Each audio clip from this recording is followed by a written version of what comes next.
అమరావతి భూమిని ఇచ్చిన రైతులు ఆంధ్రప్రదేశ్కి ఇచ్చారు, ఆంధ్రప్రదేశ్ రాజధానికి ఇచ్చారు. వాళ్ళ పాదయాత్రలు అడ్డుకుంటామంటే మీరెవరు పాదయాత్రలు అడ్డుకోవడానికి? నిజంగా వీళ్ళకి ఉత్తరాంధ్ర మీద ప్రేమ ఉంటే 71 ఎకరాలు సైనికులే. ఈరోజు మనం ఇక్కడ కూర్చొని అన్నం తినగలుగుతున్నామంటే మన సైనికులు చేసిన త్యాగాలు, బలిదానాలు. వారు బతికి బట్ట కట్టి వస్తే వారికి ప్రభుత్వం ఇచ్చే సాయం అది. ఆ భూమి 71 ఎకరాలు, చాలా వందలాది మంది కలిపి. అలాంటి భూముల్ని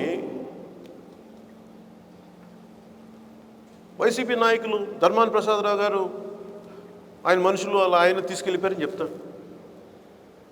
వీళ్ళకి ఉత్తరాంధ్ర మీద ప్రేమ. మేము లేవు నిన్న జనవాణి కార్యక్రమంలో దాదాపు 300 పైచిలకు పిటిషన్లు వచ్చినాయి. 300 పైచిలకు పిటిషన్లో నేను లేకపోయినప్పటికీ జనం స్వచ్ఛందంగా మా టీంకి ఇచ్చారు. ప్రసాద్ గారికి ఇచ్చారు, మా టీం హెడ్.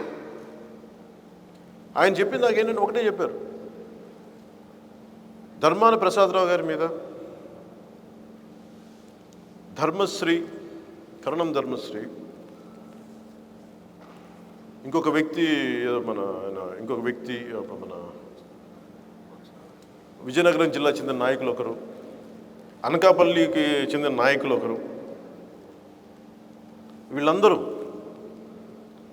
ఎన్ని భూములుగా మాకు ఎన్ని ఆస్తులు కబ్జా చేశారు మా ఆస్తులు, ఇవి అత్యధికంగా వచ్చినాయి. అవన్నీ బయటకు వస్తాయని చెప్పి నన్ను జనవాణి ప్రోగ్రాం చేయలేదు.